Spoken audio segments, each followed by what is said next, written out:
Last summer when we were mowing, we said that these cisterns had been filled up. Well, we took a closer look today and we realized no, they have not been filled up. So we're going to see if we can dig these out and get these filled up. They're just a safety hazard here. Turns out there's two of them. There's one here. I just rolled this clay tile off of one of them, and there's another one behind the camera. We're not sure what we're going to do, but we're going to get started on it here today.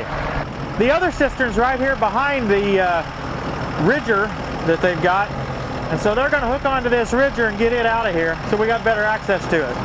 This ridger probably weighs 10 times as much as Johnny. I don't know.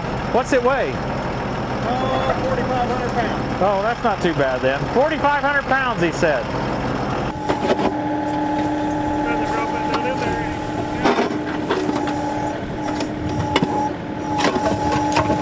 I thought we were taking that. I thought we were saving that for the ditch down there.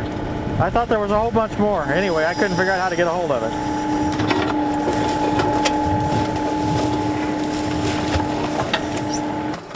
We're still not sure exactly what we're dealing with. We've been calling them cisterns. We have no idea how deep they are. That's what I'm trying to check here. Can I reach the bottom? Is it possible that they're wells? One wouldn't think so, since this one's so full of water. You would think a well would not fill up that high. I can't get it up out of there. I'm too much of a blockhead to get it up out of there. I don't know. How are we going to separate? I guess I got my grapple. We can separate the bricks that way. I'm not going to catch near all of them. I guess we'll throw them in there.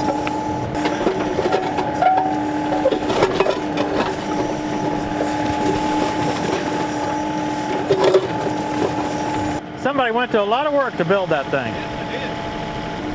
I wish I had that other band that we used to have, Casey and the Concrete Breakers. They were good. Putting the best topsoil on the property in the bottom of the hole. Yeah, we had fully intended to use Casey and his concrete breaker for this project, but since we don't have him this spring, we'll have to use what we got. A lot of you probably prefer that anyway. It's kind of nice to see what you can get by with when you're working on a project like this. Take note of how the water level has risen as we put more and more stuff in the hole. Hey, I'd appreciate it if you take a moment to subscribe to our channel, press like on this video. I don't know if I've got that edge on this side done or not. I don't think there's concrete here. Oh, that is concrete, isn't it? Yeah.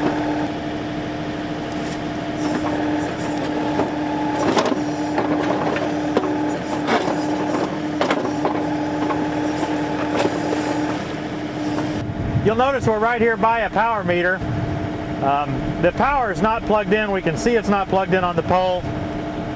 Tom just took the meter out to make sure, so we know there's no issue there. It's been a long time since there's been anything here to use it. Yeah, the house was removed in the 80s, I believe. The shed is powered by another meter over there. So there's no power anywhere near this particular location. Your idea of pumping might have been a good idea, Tom. That is a big hunk right there, buddy. Did you get splattered?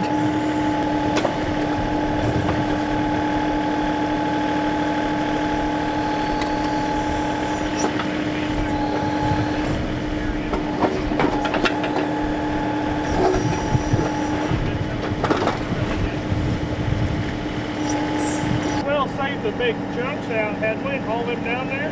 You'd rather have it down there? Because, shoot, that's handy throwing it in there, but... It's not only handy to get it down there, other we put it in the big bucket. Just put it in the hole and haul it down there, right? Now you don't have your thumb. Yeah, boy, I do really need a thumb. I can't reach the edge of it, can I? Now, we were working on this the same day we worked on the rest of the projects. In fact, you can see the tree is down there in the background. We cleaned that tree up and removed several other trees in another episode. Our plan was, and still is, to get a couple semi-loads of sand to fill these cisterns or wells, whichever they are. Watching us struggle here with no backhoe thumb and no grapple, it's kind of painful after you've seen so much grapple work on our channel. Having said that, when you're in the operator's seat, it's kind of a fun challenge just to see if you can get it done. So Wasn't really that big of a deal to us.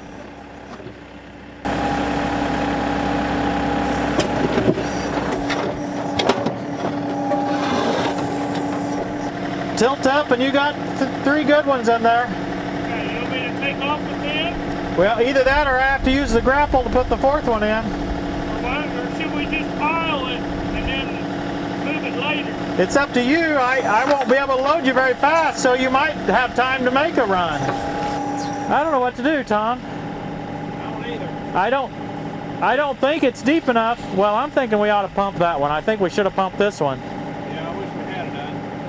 I'm wondering if this is connected to this one. Well, is it the same height of water? See if it's got muddy water in it. This one is a bricked-in cistern. A what? It's bricked. This one was bricked in too. Both of them are old then, ain't they? I think so. There was a big piece of clay tile like that thing. See the circle here of concrete? Yeah.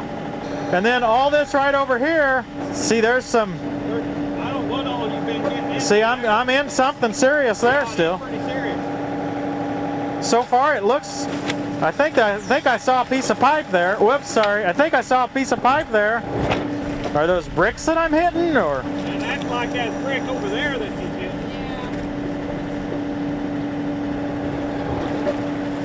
That's all brick. Yeah. I can run over back to the water trailer and see if I can get a pump and see if I'm pumping that down. Yeah, I think that's probably a good idea. Like a lot of projects we get started on, this one seems to be growing and growing. I'm wondering if it's going to grow out of control here before we get done. As you likely know, Christy and I live about 200 miles away from our farm here. In this case, we only set aside a day or two to work on these projects, and well, we're about to run out of time.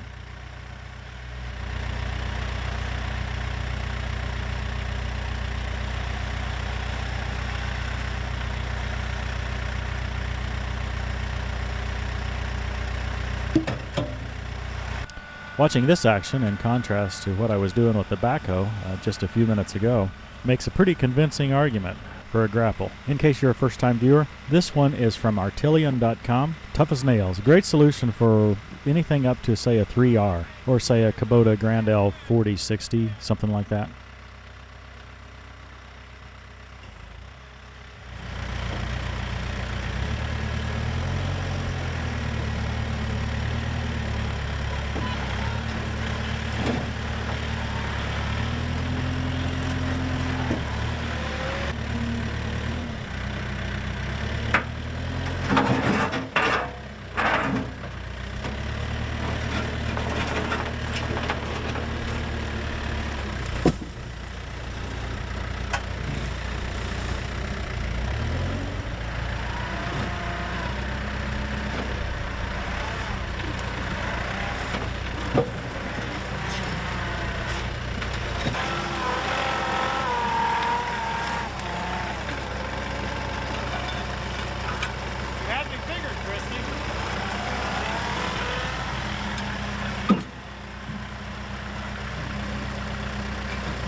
Well, we're making a lot of progress. I'm not sure what to do with this one. I can't bust it. Maybe Randall can bust it with the 580. He's got more bucket force. He might be able to do that, but if we can't bust it, the only other idea I have is to hook a chain around it and try to drag it all the way to where we're going. I haven't really talked about that. He's hauling all this concrete down to where well, you know, a year or two ago we showed you putting some riprap, some big rock in our ditch down there. And that riprap just won't hold. Even though it's real big, the water rushes through there so much that it washes it on down. So when they saw these big hunks of concrete, they were really excited about it. I was going to just push them in here, but they think that these big hunks of concrete will hold and will keep that ditch from eroding out further into the field. And so while this may look like disposing of something improperly, this is actually erosion control going on that we're doing here. We take these big hunks of concrete, maybe 2x4, you get them thrown in there and water just can't wash them out. And so you just don't have the mud going on down the creek. Hopefully we can show you that at some point, what he's doing with them down there. Meanwhile, Tom has gone to get a pump. We should have pumped the water out of this in the first place before we ever started, but you know how it is when you're using the toys, you want to just go ahead and get started and worry about the details later. Well, we should have worried about the details earlier.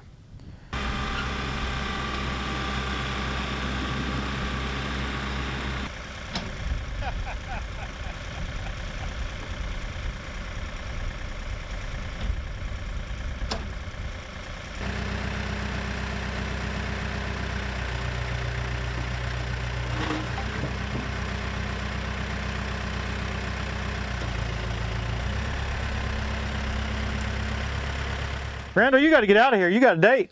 Yeah, Caitlin's birthday was yesterday. Well, you're a day late already. Already, yeah. Okay. Well, we got this. This was the hardest load. We needed to break that chunk up again, but it didn't seem to want to break. Well, at least we got it broke that once. I flipped it over that last time. I don't think if it hadn't broke, I'm not sure how we'd have got it. I'm not either. So. Well, you guys have fun dumping concrete, I guess. You have fun on your date, man. Yeah. Looks like he dumped some of this stuff up in here. Yeah. Big chunk may need to go right in there. But I'm not sure how to get it there.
That'll work right there. Go ahead and see if it'll roll on over.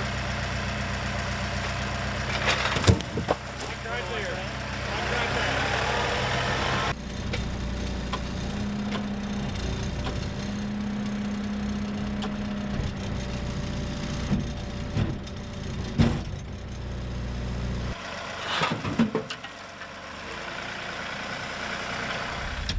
How long's your hose there, Tom?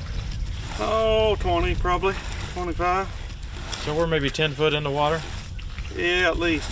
What are you doing by that going back and forth? Good question. We're trying to get water up here to the Oh, you're trying to prime it. primer hose. And we're about to get there. It's getting heavier.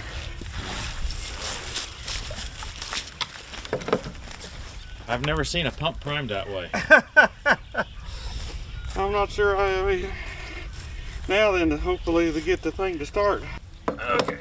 I think we're downhill anyway. Well, that's the main thing. By this time we've realized that we don't have time to go get the sand and get the cisterns filled up while still trying to get those trees cleaned up and the rest of that barn cleaned up, all in this one remaining day that we have to work. We found that this one was probably 30 feet deep to start. We had 25 foot after we had dumped all that concrete. And, we don't have video of this, but we did cover these cisterns. You know, leaving a cistern or a well open like this is highly dangerous. So we covered them, thinking we'd be back in just a few days. But now with the virus, it'll probably be later in the summer before we can get down there. Hope you enjoyed this. Thanks for watching, everybody. We'll see you next time on Tractor Time with Tim.